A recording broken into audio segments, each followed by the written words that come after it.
What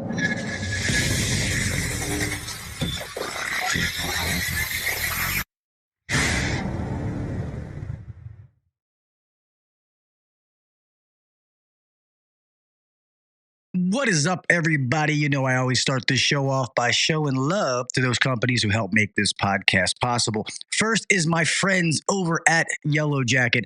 Guys, they have a bunch of amazing new products out. I have most of them. I've been able to test them. I've been talking about the Titan Max, which is sitting over to my left. Absolutely amazing. But tonight, what I want to talk to you is the new YJack Flow anemometer. It's absolutely amazing.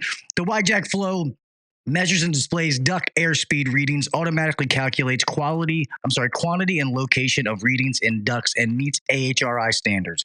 YJack Flow takes accurate airflow measurements up to 30 milliseconds, measuring the entire duct flow to account for turbulence, and completes a single line airflow for fast duct-to-duct flow comparison. Users may view system readings on the integrated display or view and analyze all system measurements in the YJack View app 5.0, which includes the new anemometer session to display the YJack Flow air volumetric measurements. The YJack View app displays and stores the duct size, wand placement requirements, and the data average to give you volumetric flow. Once all the system measurements have been captured, the reporting function saves the readings in a customizable PDF service report. I have one of these. I'm going to make some videos using it, and then we'll go from there. Guys, I always tell you, I will never, ever in a million years tell you what to buy. All I say is if you're looking for some new tools, go get before the summer. Go check my friends over at Yellow Jacket. They've been making things for 75 years and counting for a reason, and it's all made right here in the US of A. All of these wireless kits that you see, all of them communicate and work with the Titan Max, just so you know, including the YJack Flow. So guys, remember, Yellow Jacket, 75 years of expertise built into every tool.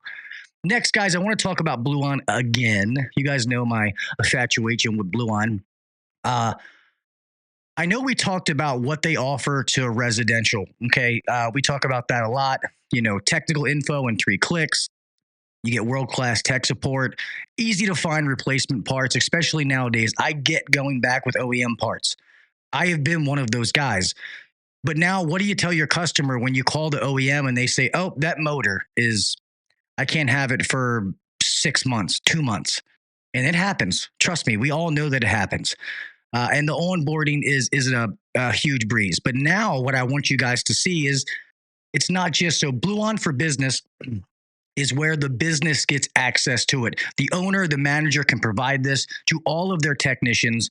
The office have an easier way to order parts, or whoever does the stuff as far as trying to order the parts and find it. Now they have the largest system of cross-referencing parts and model numbers. Blue-On has that. They give you to that when it goes for Blue-On for Business. Also, on the commercial side, everybody's been asking. They're slowly moving. So now when you call in, you're going to be able to get commercial tech support guys that's all they do is commercial tech support. Your PM contract's more productive. How many times do you go out and you have to, you get faster replacement parts and field support? You get all of Blue-On's manuals with the replacement parts and the technical info and field support while you're on the roof. Okay? All this stuff adds up. Bid jobs with confidence, knowing that you have the part, you know exactly how much it costs, when you can get it, so you're giving a proper bid to your customer. Sometimes you don't get those jobs, or sometimes it doesn't happen because of the bidding process. And Blue-On is going to make that easier for everybody. Once again, onboarding is a breeze. So I want you to know they have this for residential and commercial, and they are slowly growing. That's why they call it Blue-On for Business, a time machine for HVAC contractors. Any of you out there, if you are a technician, beat on your manager's desk, your owner's desk, and say, hey, we need Blue-On for Business. It's going to make our jobs easier. And the more companies that start doing it, the more of these supply houses are going to start adding on. I get it. I get emails and phone calls all the time saying, hey, I love what Blue-On's doing, but the supply house I use doesn't have Blue-On. Eventually, if companies want it, they want your money. Let's be honest. They're going to start to fall in line. Okay? With that being said, Remember, Blue On is upgrading the HVAC industry. They're doing it for us. They're helping each and every man and woman technician out there in the field, trying to make your job easier so you have the parts, the resources, and the tech support needed to get your job done the first time. Yeah, that's Blue On, not Blue Chew. That's another sponsor. With that being said, let's get on to the show.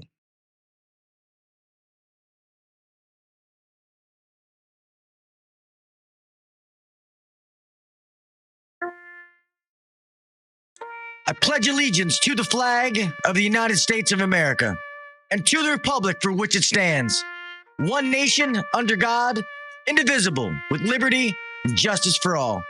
God bless the United States, and thank you to all those men and women who defend it.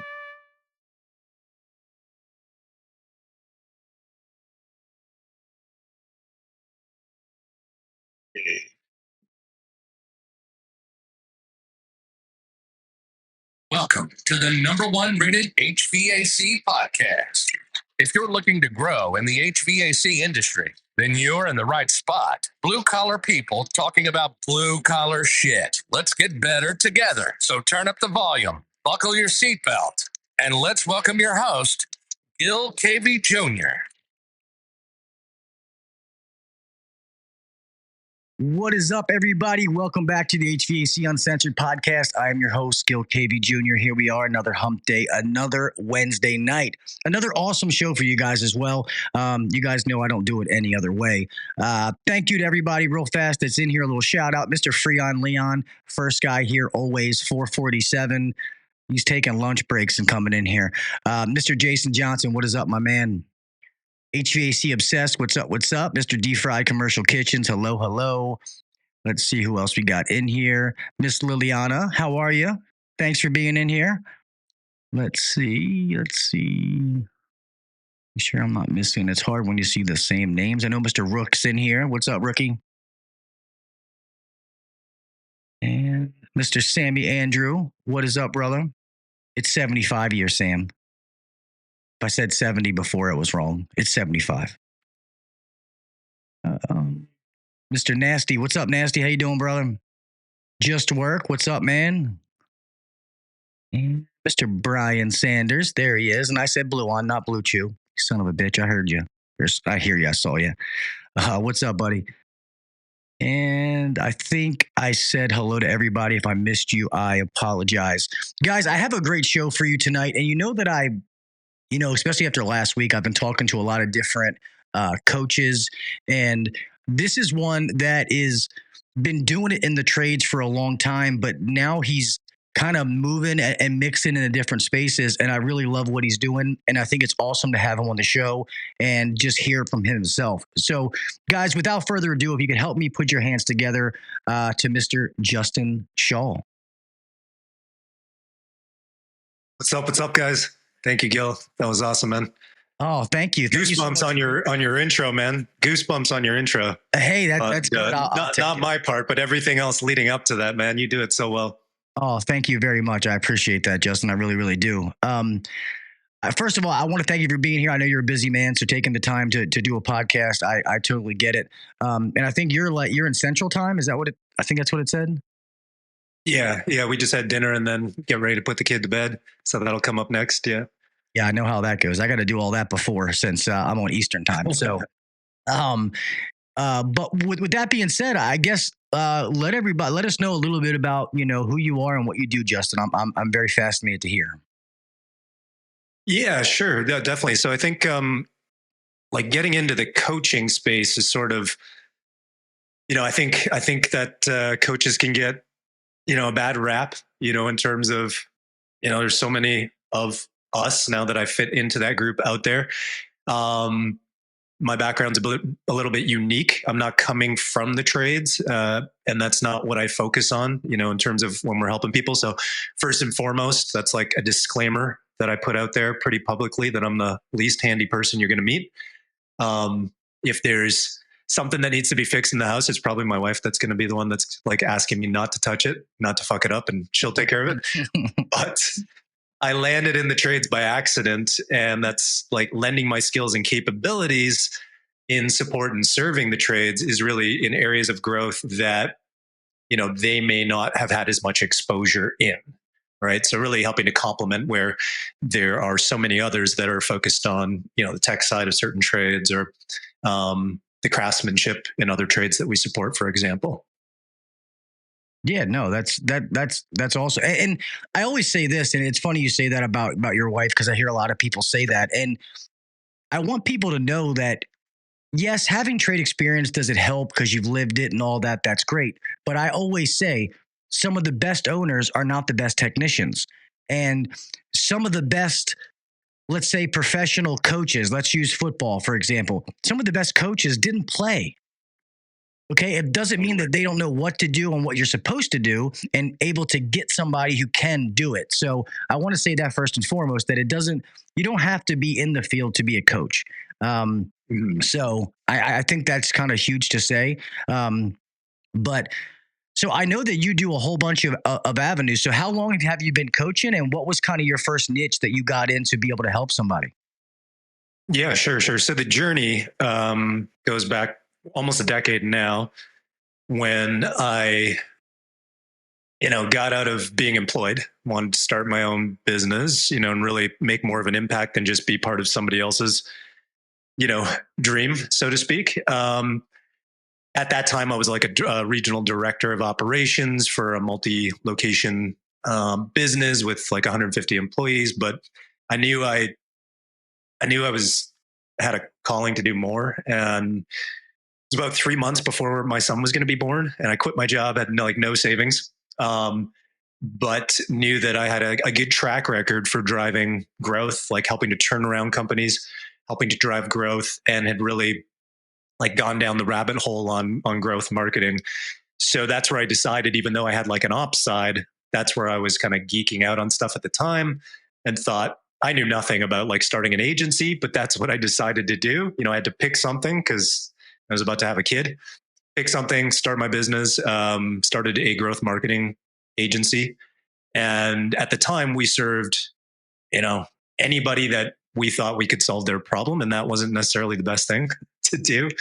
But early on, we started working with contractors. We started working with builders. And then somewhere about into year 2, we started working in the stone industry. And that's where we decided to go really deep for a long time, and, hung it up with the other trades we were serving at the time, because we saw like this is a small market, countertops and cabinets, relatively small, like in comparison to HVAC, really sort of underserved, like in terms of the software, the educational resources, even the marketing agencies, let's say, that were supporting that industry. So we planted our flag there for almost a better part of 7 years, and went really deep in looking at how to help that specific niche scale. And along the way, even though it was an agency model, I was always doing consulting, just never charging for it. It's always like, okay, if we're going to get a better result here, we're going to remove this constraint, let me jump on the phone and help this guy out, right? Let me help these guys out. And it grew into having a group, of people I was working with, but that was just icing on the cake, something I was just adding to, and not really realizing that was where a lot of the value was in that community, like building the community where they can help uplift each other, serve each other ultimately, and find that it's a lot less of a lonely place when you have that community. Yeah. And so it wasn't until late last year that I decided to, I use the word sunset, but sort of close out the agency side and move fully into really a hybrid training / coaching models. So I've spent about 9 months reverse engineering all of the proven like playbook system strategies and essentially putting it into an on-demand academy, so that people can, ultimately the business owners can leverage it, but often the business owners are the biggest constraint, and they're like spread too thin as it is. So their team can come in, for example, and go through like kind of like Netflix, right? Go through, be assigned a certain module to go through so they can help to set something up, for example. And that really helps to amplify the bandwidth of the business owner. So that's really where we've evolved to, and sort of rebranded, or not sort of, we did rebrand as Driven for Growth. And that sort of encapsulated the values of the people that we're serving. And our tagline is "We are relentless." So that really helped to encapsulate like who we serve and what we focus on. That's awesome. Because I do feel like some of the basic principles are the basic principles, regardless of what trade you're in. Culture, which is the community you're working in, having a good culture where people want to come to work every day, that you're marketing to the right customers. You know what I mean? You're charging right. And you know what your numbers are. Too many people guess they don't charge enough money. They run around thinking they're so busy. They look in the bank and they're like, I didn't make any fucking money. What happened? I've been there, done that. And I think that part of the problem, I talked about this last week, is especially in the HVAC industry with all the private equity firms coming in, trying to buy everything up, that people need help. We hear about the companies that do great. We don't hear about the ones that fail. Sadly, I do sometimes. People give me emails. I try to help as much as I possibly can. I don't know everything. I won't sit here and pretend that I do. But some of the people that have popped up in this market, the way they've done it, they've turned people off. With the, hey, look at me. Hey, I rented a Lamborghini to drive for the day. I have more money. You know what I mean? And that has made people nervous, because I feel like coaching is great, but people always tell me, hey, this coach gave me good information, but I couldn't implement it. And I feel like implementation is like anything else. We can all go to these conferences and leave and go, oh my God, totally. I'm so pumped up. And then you go back and you implement nothing. Totally. So I feel like that is one of the greatest hurdles that any business owner has. And then a business owner also realizing that they are the problem.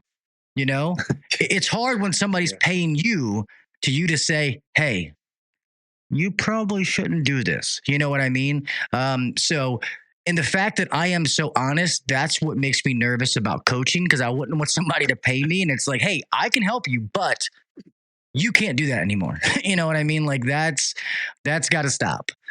So that's the only thing that makes me nervous. I love to help people. That is why I started a podcast. But I give it to people like you that you left a good job and you're getting ready to have a child, which is one of the scariest moments for anybody who's having a child. Was that your first child? Yeah, first. Yeah. Oh, geez. So it's even scarier because you don't know. You've never done it before. Totally the unknown. Yeah. And it's like, I think So you must have a very strong wife, because she's pregnant, so she has those hormones, and then you're like, oh, hey, I quit my job. I'm going to start my own business. And you're still here. So she didn't kill you. Yeah, totally. I mean, it was like live or die, right? Like get it done, because she wasn't working at that time, but it had to be done. Yeah. I was, challenging situations. Like it was a good job, but the stress level was extremely high. Like my hair was falling out. I had like patches in the back coming out. That's all come back now. You're telling me. Yeah. So it was like, it was necessary. That pressure is what gets us to perform. Right. But I'm glad you brought that up about the implementation. That is the hardest part. So yeah, we've got it where the members that come into the program are assigned an accountability partner, essentially. And we really map everything, like in terms of what's the most important things, not only for the business owner, but like the next 3 core team members. And we're there to like quarterback every week what's the next most important things you should be focused on to ultimately achieve the game plan that we've helped them put in place. So, because otherwise, yeah, you're right. You'll end up, what is that quote from, is it Derek Sivers? Like, if knowledge was everything, we'd all be millionaires with 6 packs. Yep. Something like that, right? I know what you're talking about. And it is true. And I one of the things I say at the end of every podcast is, especially nowadays, information is literally at our fingertips. So when somebody says, oh, I didn't know, like that's not an excuse anymore, because that means you didn't want to know. Because if you wanted to know the answer, you could have gotten it. Search for it. Look. I used to hate, like, I'm the kind of person, like, I am a tech at heart. If you show me how to do something, I'll remember. But if it's in a book, I'm like, I could read the whole book and you're like, what's the name of it? I don't know. Totally. But until I forced myself to read, I would and sometimes I'd have to go read it, the audiobook, and go back and read it again. I wasn't one of those people that could just read and retain. But when I forced myself to do it, I'm like, I learned so much from this. This is actually pretty exciting. I want to do it again. And I feel like, you have to do that to push yourself. So I commend people who coach, especially who take that risk. And like I said, I'm in the situation now where I'm not really sure what I'm going to do, to be honest. I'm just kind of at a standstill. I'm not in a rush. I don't need to rush into something. But I want to do something that impacts other people's lives. And in return, it will impact mine. Yeah. Yeah, definitely. When you find that purpose-driven mission, that's really what's missing in so many organizations. For us, it took us a while to come to ours when we been operating almost for a decade as an agency, or no, less than that, like eight years. But it feels that way. Is like, really, what can my team get behind? What can the people that join our program get behind in terms of why do we exist? Well, for one, to help people, we take a holistic approach. So I can get what you're saying. There are those rent the Lambo, but I think there's a lot of great coaches out there. Ultimately, it's finding the one that's like, you have shared values, you can vibe with their personality, and obviously what they have to offer is the right fit for the right stage in business, because none of us have all the tools. Right. And so just finding the right one for the right stage of where you're at. I just blank on what I was going to say. I do it all the time. Oh, purpose-driven mission. Like, when you find that, like, don't rush into it. So ours was really like, when we were thinking about the agency, and okay, it was like, where are we going to scale this to and for what? Like, so we arrived at that, like, a big part of our core value is to make like meaningful impact in our local community, but it's limited. So we were looking at, okay, if we can focus on over the next 10 years to essentially help 100 contractor companies to build like a sustainable business that's, highly profitable and ultimately linked to long-term happiness, right? Like, the business owner's happy doing what they're doing. They didn't build something just for money and hate it. They've found what their purpose is. We were looking at, okay, what's the impact we can have? So if we help serve 100 contractors, then we kind of estimated that would be 10,000 lives, like, impacted through the families, the teams, their families, and every program member that we have, when we've interviewed them, because they interview us and we interview them, has a focus on impacting their local community and serving at one level or another. So we look at that like that can amplify our ability to impact. So while I do get lit up about business growth and stuff like that, we kind of look at it like, yeah, somebody's coming to us to like help them scale from 5 to 8 million, but it gets us excited to know that they're going to continue to raise their level of contribution and impact. And as a result, we had a hand in that. So yeah, it's once you find that thing, it really helps, obviously align the team to get behind you, allow you to keep doing it when times get tough, for example. Yeah. And I've always said, in order for a company to grow, the culture has to be good. Everybody has to be moving in the same direction. And that is every employee from the top to the bottom, because you're a package deal. So if you're not all moving in the right direction, you're not going to. And then it has to be systems and processes that are repeatable. People joke about McDonald's, but they can hire anybody because they break it down to a level that they tell you exactly how to do it, when to do it. And that's how it comes into this industry. And I said the same thing last week, not to keep, getting diarrhea of the mouth, but when you can start to be consistency is key in what we do. And when we can be consistent, then we can start to predict outcomes. That's how you can actually guess numbers and predict what numbers could be based on what you did before. And if you don't do that, and you're like, you have no consistency, and you're like, oh, we want to do $1 million next month. You're just throwing shit at the wall. It might sound good in your little boardroom meeting to write numbers on the board, but all that means nothing if you don't know how you're going to get to said goal. Yeah. Others would say spaghetti, but yeah, sorry, I said shit. My fault. I just had the visual of it hitting the wall. Yeah, no, totally. I think that the entrepreneurial journey is a tough one, for in any industry, but in the trades, I think, and that's one of the reasons we planted our flag there. So much, like, its own unique complexity, so much oversight, all the challenges around finding like skilled labor now, through the pandemic and post-pandemic. And And so there can be a lot of anxiety in it, especially as you push for growth, if you're wired for that and that's what the ambitions are. So I like what you're saying there. Yeah, we use a phrase of like, that came from a mentor of mine. I have a business mentor, or a couple of them, but this one's a fitness mentor. And I always try to find shortcuts, or I ask him, do I really need to do that? He's like, yeah, you're not special. Yes. What do you think? What do you think? Right. And I'm like, could I do it this way? He's like, no. And so he instilled in me, and I've been using that because I like the same thing that you said in terms of predictability. But I've sort of borrowed the phrase from him that he gives me in terms of we're creating certainty, right? You've got this goal. You're not going to get there unless you do the things that are going to create certainty. And so I like that. And I've applied that sort of to reframe how we do what we do, because there's so much that comes at an entrepreneur, and it can be very reassuring when you're putting in the reps that this is going to get the outcome. As you start to see those things unlock, then it's like you get the motivation by saying, okay, putting in the work and I can see the result, and the result is consistent. That really helps. It's funny you said fitness, because I feel like life or business is kind of like fitness, where, Totally.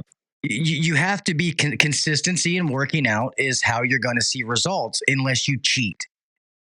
But you don't have you don't have that option to roid your business.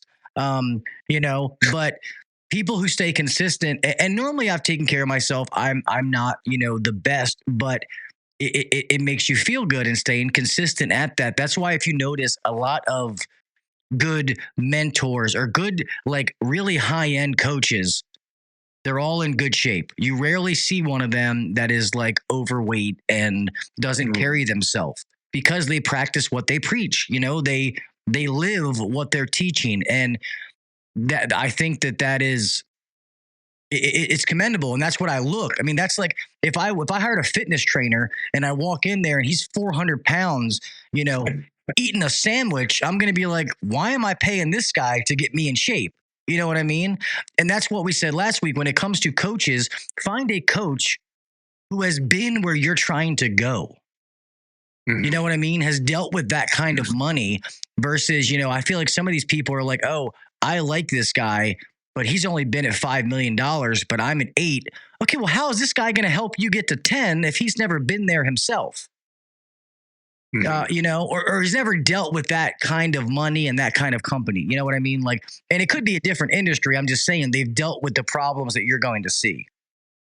Totally. It's a whole different beast from 3 to 10 and all the different complexities, that change. So yeah, 100% for sure.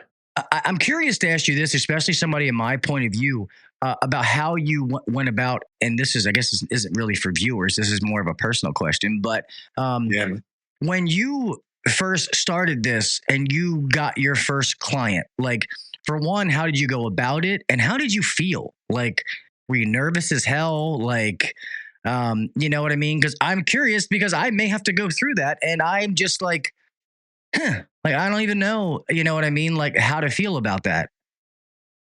Yeah. I mean, that was way back. Like, are we talking about just recently in the transition, or the first one ever? The first one ever. Oh, first one ever, man. That was a wild ride, because, again, we didn't have much of a buffer. Quit the job. I think I had enough to float us for like 45 days, maybe, which is not long when you're about to have a baby. I mean, the pressure's on. Luckily, I mean, the very thing that I was helping people, or wanted to help people with, is like marketing, customer acquisition. So but I will say that it is always harder to do it for yourself than it is for a client, like whatever it is. I'm not sure what the cause of that is, but most people I talk to, it's always harder when it's your own, because you're so close to it. But I would say that one, I was nervous. I mean, I didn't know, how to quote something. I didn't know like what to charge. I was kind of looking at, what are others charging out there, and kind of comparing it to that. So, but yeah, it was a wild ride. Actually, I remember they wanted to meet. We positioned ourselves as an agency. I had like a small team, because I managed to move my last employment job into a subcontractor role and started then shifting from being the director of operations to, hey, we'll help you with your growth marketing. And I built a little team and started to make that transition. So they didn't really end up being the first. It was just a nice transition. So we did have a little bit of team in place, and this prospect wanted to meet us at our office. And here, if we froze up here, did I lose you, man? Yeah, no, you're there. You did freeze up a little bit, but there you go. You're good. Did I get you back? Yeah, I can hear you. Okay, cool. Yeah, they wanted to meet at our office because we had like a nice, slick website at the time. We were trying to position ourselves as we would end up to be in the future, right? Established and, with all the things you would expect. And I told them we don't have like a meeting room to meet at. So we went to I booked the meeting at a restaurant. And they had those paper like tablecloths. And I remember we were sitting into it and they were like, well, how does this work? And how does that work? And if we work together, what's it going to be like? They were a custom home builder. And I grabbed a pen from the waiter and just broke it down, like exactly the plan on the tablecloth. And they were impressed, I think. Hesitant to close on the spot, but they were like, can we take this with us? And I was like, I don't know. You got to ask the restaurant, right? So they folded it up with them. Basically set the time, never leave a meeting without booking the second meeting, right? So I got like the next meeting booked for like 2 days later. And, they asked what it would cost. And I like on the phone, wasn't 100%, came back with a quote. I talked to my wife and thankfully she set me on a path to really like value what I do, and the value that we provide. And she was like, that's way too low, triple it. She was, and that was, that started us off. I like really undervalued what I would have put out there. So thanks to her, we started things off on the right foot there because that gave us a buffer, obviously, to, figure out our path from there. But that first client, really what I did was I wasn't worried about getting anybody else. I was like, I'm going to rock it. I'm going to get these guys the results they want. And I want to make sure that they will say fantastic things about us. So I kind of put the blinders on and didn't really focus on the next shiny object. And I was able to do that because I charged enough and then just kept hitting home runs for them. But yeah, it was nerve wracking because that first one is just totally new. But like, 8 years later, it's a whole different game. Yeah, no, that's awesome. So let's go back to how, you were doing the contractors and the countertops and stuff like that. When you decided to transition to do some other avenues, what was your mindset on that? Like, hey, we can duplicate this in others, or you got comfortable enough to move on? Like, how was that process? Yeah, sure. So we were working with contractors and other trades prior to going, okay, let's just focus really on stone. So we can go deep and solve a lot of problems and really well because we're just really laser focused. But when we've shifted our approach, so we take a pretty holistic approach. I actually spent a long time in the fitness industry, funny enough that you mentioned that, and was like a coach in that regard. So that's sort of translating over, at least in terms of that ability to work with groups and do that.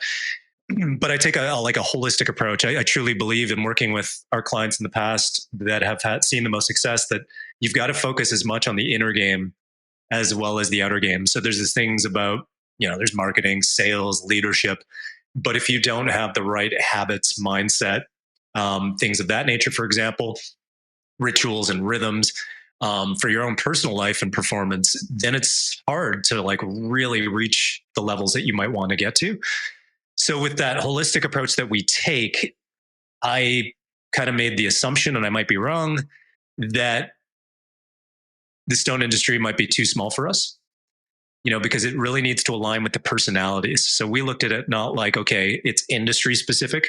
And we started to look at these things are interchangeable, like the systems to scale, at least on the front end that we focus on. And it's more about the right values, the right personality fit of those that would, really see the value in how I approach things. And the stone industry has like 10,000 in 2018, I think was the last kind of census. And 10,000 is pretty small. I've been in there for 7 years, so I've worked with a lot of them. And so that was really the catalyst to go, okay, we want to branch out, start to work with those that we worked with before. And I have some friends that are HVAC business owners. So presented to them, do you see value in this program we put together? Would you want to come in? And some of them said yes. So our first, entry into serving HVAC specifically. And then all of the others we've worked with to some capacity, before I went into Stone. So HVAC was actually the only one that really we hadn't worked with prior to more recently. Nice. Yeah, it's funny. People don't realize the trades in general, I always say, besides real estate, have created more quiet millionaires than people realize. Like there is a lot of money. Like these private equity firms wouldn't be coming over here if they didn't know that they could make money, if they didn't see dollar signs. We need to value ourselves. And I actually have a video that I'm releasing on YouTube Friday, where it says that, we as a trade need to hold ourselves to a higher standard if we want other people to do it. How can we get mad if those customers that are like, you're charging me this for this kind of deal, if we don't think of ourselves more, when this becomes, whether you're an owner, a tech, whatever it may be, but how like a doctor holds himself to a regard. But when it comes to the trades, like we built this, everything that you see, a tradesman is touched. So I think people need to realize that. And when that starts to change, I think the industry will change as a whole. Not sure why I got off on a rant, but it's something I think about a lot.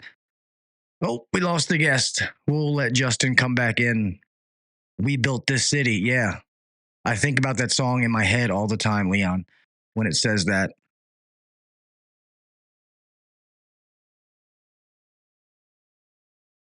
Let's wait for Justin to come back in here. It's more like we built this country. There he is. Yeah. Sorry, I did the thing where it froze up again.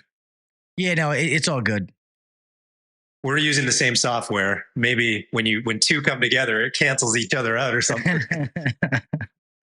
Sorry about that, man. Yeah, no, it's okay. No worries, man. It happens. So I went off on a little rant just about people in the trades just holding themselves up to a higher standard. I think when they do that, totally, the trade will go up with it. But so I guess for you, I mean, obviously financial, and I will say this. When I found out, like I've known for quite a while, but when I found out what some coaches were charging, I was like, son of a bitch, like Jesus, I was like, man. But then I also realized that you have to charge what you're worth. And if you don't have a monetary value on it, they're not going to value what you're teaching them. So for sure, it has to be there.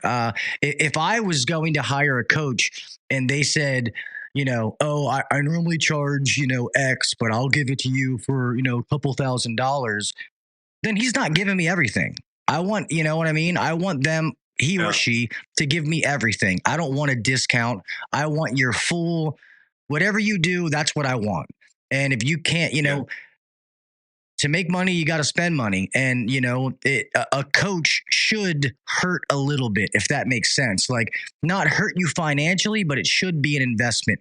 That's why you should look into them, see people they work with, see what they've done before you hire them. But it should be an investment. If it's not, then you're not getting the right one, or you're getting the wrong coach, etc. That's just how I feel. I'm not sure how you feel about that. Yeah, I would agree. I mean, I'm biased, right? Because I'm in that space now.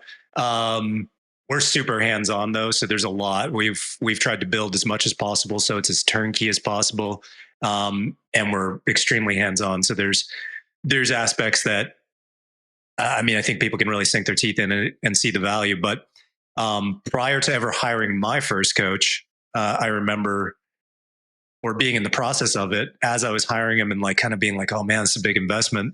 I said to him, yeah, I'm ready to go, and I'm excited, and this will be like the first and last time I do this, because this is gonna help me, solve the things I want to solve for. And he was like, let me stop you right there, man. He was like, this should be the first of many. I am just a stepping stone here to guide you to this point, but you should continuously invest. And he was right. I mean, the ability to like collapse time, I call it, like get to a place so much faster than I would have gotten there on my own, and avoid so much pain, frustration, etc., Yeah, I would say that it's, that was my experience in it. At first I was skeptical and just wanted to like make that first, I think it was like 10K, like that first investment, and then be like, okay, I'm done.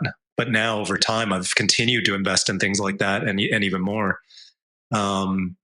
So, for us, I think it is important. It's hard in some cases for coaching if they're just getting on the phone with you to like tack on an ROI. But our system's like holistic. It does tangibly relate to like driving new business development, more opportunities, help you to, with hiring, different things like that. So we look to try to have like a minimum 10x return on a monthly basis of what somebody invests, right? Minimum 10x. And often it's much higher. So we track that and we want to know, but that's a good benchmark for us to know that people are getting a measurable ROI from the financial standpoint, but then all of the other kind of things that are harder to put your finger on, like stopping you from, not stopping you if it's the thing you want to do, but those days where they're like, I want to close the business, sell it, and go get a job. Well, that's not what you said you wanted at the beginning, right? And what your purpose was and why you're here. There's all of the other things that are harder to put an ROI on, but yeah. Yeah, no, for sure. Well, can I hire you to coach me to coach and we can 10X together? I was gonna, you know what I mean? We can be like a protege, kind of just well, kidding, not kidding though, but that was a joke. Yeah, no, I love that. And I do, that goes back to what I said before that, maybe when you start out and you're stuck at 2, you have that coach that helps you get to 5. That's what they're good at. Then you have that guy that helps you go from 5 to 10. 10 to 15, 15 to 20, 20 to 100. And I agree with that. And it's not a one size fits all. Sometimes are there some coaches out there that have done it in multiple? Yeah, of course. But I agree with that, wholeheartedly. How big is your team now? How many people are doing this with you? Yeah, the team is smaller now. So we used to have 8. But for this model, we've really brought it down to 4. 4. So it's like kind of the way we look at it. There's like the back end that's helping a lot with being in there and really looking at what's happening for that business. Are they actually executing on the things that were laid out? So we've got a team that like monitors, an accountability director. And then really it's myself that handles like the training and coaching and putting together all of the material. And I think that's one of the things that's been the most surprisingly enjoyable, like going through it, is how can you put this through to give somebody like the clarity in a very short time frame so they can take the action that's going to get a big result, and producing that in a way so they can watch that instead of Netflix. So that's been, instead of watching Netflix, watch 1 hour of this, complete the actions in the workbook, and you're going to move yourself forward. And of course, we're there hands-on every week in the various group sessions. But I think that that's something that is a unique advantage that we brought, because it's like, it's not just the business owner that can be on the call. It's leverageable, so others can come in and go through the academy and stuff like that. Nice. So I have a couple things. So one, are you doing a mixture of online and in-person stuff? Is it just in person, just online? I know there's coaches have different paths they go, and they say the other ones are the devil. So, but I know there's, things work for different people. Totally. Yeah, right now we're strictly online. Some of our members are in different states, but they've actually met each other at conferences and events and different things. And we're planning to have our first in person. So we want to have ideally 2 a year, to have like a retreat, where it would be, maybe like the 20% on the business aspect, but then a lot of other parts would be on that more holistic part, and a little bit of adventure, as well, get into doing some fun stuff together. Because the group spends so much time together. Like they've really, really come together, feel very comfortable together. So yeah, that's something we're really looking forward to putting together.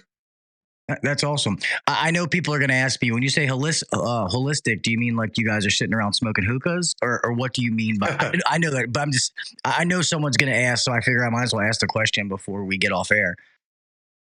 Yeah, holistic would be, for some people, that's even focusing on like your culture, even though you're like, that's, something we talk about all the time. But for some, that's like kind of taking more of a step back. Like, okay, core vision, core values is something that you just put on that first line of the business plan or sales and marketing plan, and you just blow past it. So we get pretty deep on stuff like that. Like we've got a whole blueprint for building a strong culture. and how that really has to be like the intersection of a shared purpose. Like, what's your vision and values? Where does that line up with your team's vision and values? And like, what are their dreams? Right? What are they driven by? What can you help support? Right? To get that buy-in isn't going to be just to put more profit on the bottom line, make you more money. Right? And so things like that to some are holistic, but we get into a lot of mindset and high performance habits, things of that nature, because that's often a bit of a struggle. Right? So things like that are kind of like, I would say, still holistic when we're talking about mindset, habits, limiting beliefs, and overcoming things like that sort of sabotage our success. So that's kind of what I'm jamming on. Yeah, no, and I agree 100%. And I'm glad that we said that, because the audio version, that way they understand what you mean by it. Yeah, totally. And somebody else had said something, and I love this. It was actually Matt Murray that I had on last week, and he's another coach just for the trades. But he had that one. Yeah, he had a video where he said that if you are too busy and overworked, most likely you're unorganized. And when you listen to that, you're like, man, fuck, what the fuck? That's actually probably true, you know? So, sometimes you need to hear those things that, they kind of cut deep, but it's the truth. And that's how you grow. I mean, that's what I've said, I'm in that situation. You have to be uncomfortable to grow. So by hiring a coach to help you grow, if you think they're going to come in and it's going to be kumbaya, then you're, you know what I mean? A coach is going to help you do what you have to do to get your business to here. They're not going to do it for you. Totally. So anybody out there looking for a coach, if you think that's what coaching is, then you are sadly mistaken. That's not what coaching does. Kind of, we'll go back to using the sports analogies. A football coach, a baseball coach, they can tell you exactly what to do. If you don't do it, then that's your fault, not the coach's. And that's where we go back to the whole implementation thing. That's pretty, that's pretty awesome, man. I always have so many, different questions when it comes to coaching, because I believe in life coaches and people that just help guide you forward in your life. And the people you surround yourself with, and so forth. So I think that's actually, so I give maybe not a better answer, but a full answer, since you just mentioned that. Yeah, that's holistic also includes what we really recognize when we were really on just the agency side with a consulting component, and we were totally focused on growth, and we never questioned why. It was like pouring gasoline on a fire. It would amplify certain problems sometimes, or it would become a Frankenstein. And our clients, who we often became friends with, would, look back 3 years later and they hated the business they built. And it was 3 times bigger. It was making more money, but at what cost, right? Less time with their family, not doing the things they enjoyed anymore.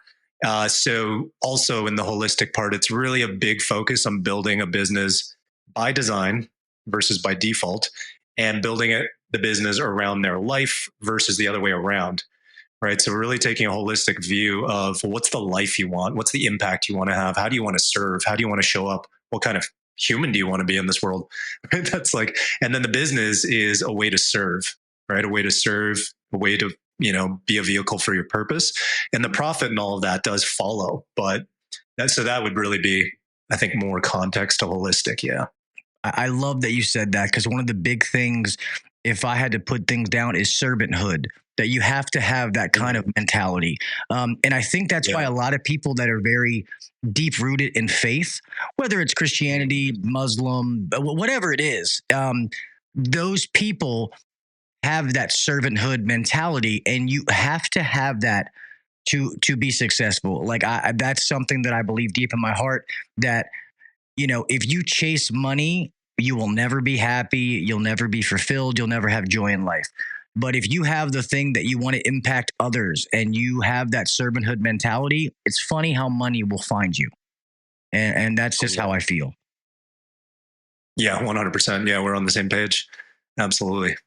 Yeah, it's so I know so I guess, what is the next step for you guys as far as being in all the different avenues? So how many companies can you be working with at any specific time, since it's online? Is it like one at a time, 2 at a time, a couple at different progressions? I'm curious to how that works when it's a team of 4.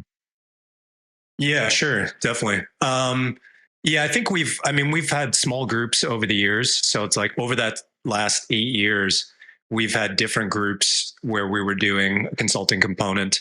Because in the trades, there's a lot of people that have got like 5 different friends in an association, let's say, and we would get brought in to like work with this group of 5. And so I've got some, way to measure like what are we able to do. Right now, it's still sort of uncharted territory. But what we see is, we want to be very hands on. So we're keeping it relatively small. When I look at like the 10 years, it's, to get to that 100, it's like we really want to work with 10 to 15 a year. Right. And ideally, they stick with us and there's 10 to 15 in a group. That group will continue to grow.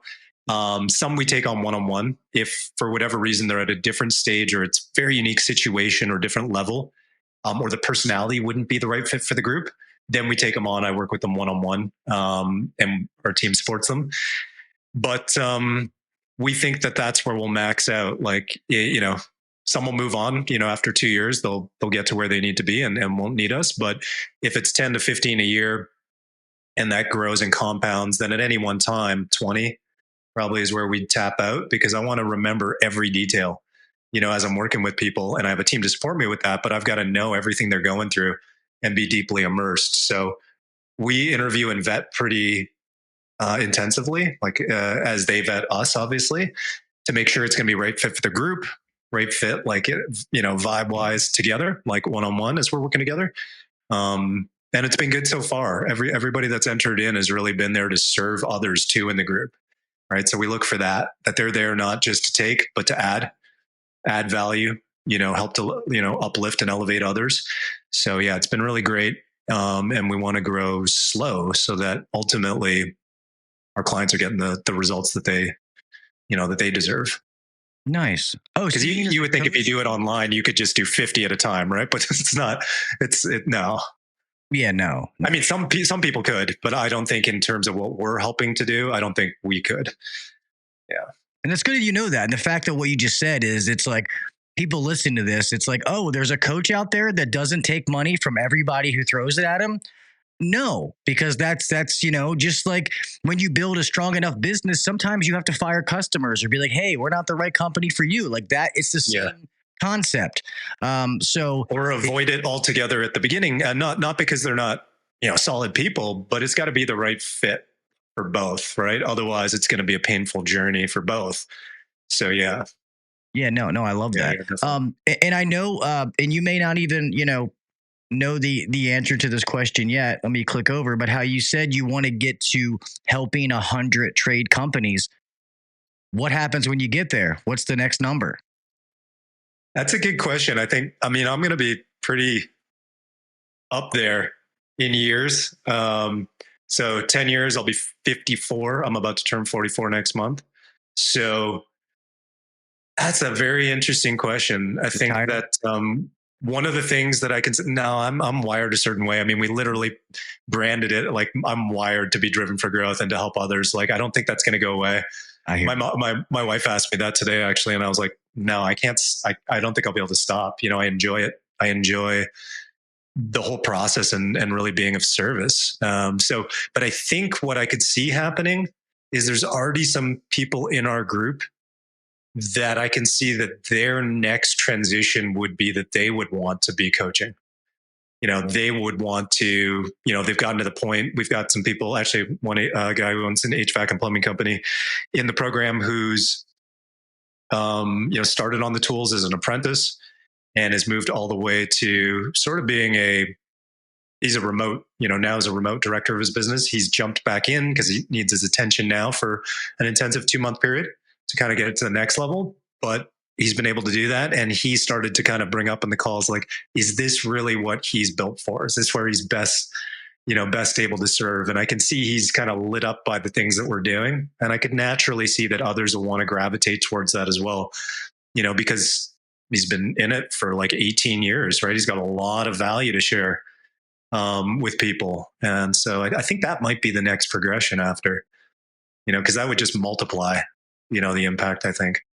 Nice. That's awesome. And I'm kind of the same way too. I can't ever think of retirement. I'd always have to be, I'm 41, so I'm a few years younger than you, but um, I'm going to work until I physically can't do it anymore. And until something happens, there's always something to do. And that's why they say when you do what you love and you have fun what you do, it's not really like work. You enjoy, and I enjoy helping others. So I just have to find the right position and the right way to make the impact that I'm trying to make. And I don't know exactly what that is. Do I know that I could coach businesses? I could probably help those people get, 1 to 5, 5 to 10 kind of deal in that range. More than that would be past my expertise. I wouldn't be able to help them. I could help coach technicians. I don't know exactly how I'm gonna do that. So listening to your story and the situation you were in, quitting your job and having your first child. I mean, I have 4 children right now. You know what I mean? Wow. So, Yeah. So I commend people who do that because you have to take that risk, and it's awesome to see it paid off. So kudos to you. That's awesome. Nothing but respect to you, man. Thanks, man. I'm happy to jam, kind of just chat about on the side, get together one time, talk about as you go along, for sure.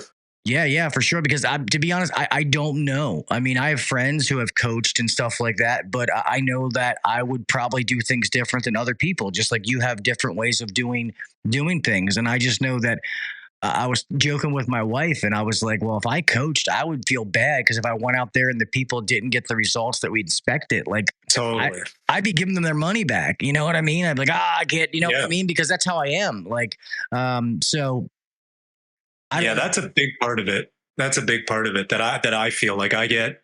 That's one thing that I've got to, work on my game to be able to compartmentalize that, because, different businesses go through different challenges for different reasons, but I am so heavily invested and care so much. We spend so much time with these, our program members, that when their back's up against the wall or they've hit a significant bump, like I feel it.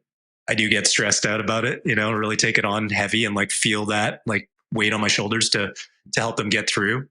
But I guess that's that's part of it. Cause if you didn't care, then like it would, it's a balance. For sure. And I appreciate that. So everybody's listening. So sadly we're already an hour, and I feel like these podcasts end so fast. And I know you got a baby to put to bed. Everybody in the chat, so you guys won't see this listening. If you would like to find Justin, his link is in the chat. So it's going to be www.justinxshaw. So Justin, JustinXShaw.com/about is what they put up. Is that the right link first and foremost? Yeah, sure. That'll work. But you could just hit the main website for anybody listening later. Oh yeah, the about is what he's on. So so if you guys are out there, and you're interested, and people ask me, Gil, you have a bunch of coaches on. So I have a bunch of coaches on, but that doesn't mean that I'm telling you to use any particular person, but they're an option. Reach out to them. Like Justin even said, maybe you guys aren't the right fit. Maybe one of the other guys is a good fit, but at least you're seeing faces to names and getting to know who these people are and what they're about. And to be honest, if I had one on here who I thought was, hey, I don't know if I would let people do that. I am uncensored for a reason. I would say that, you know what I mean? I try, people know that I try to be brutally honest. Totally. Justin, I appreciate you coming on, man. I love what you guys do. And thank you, man.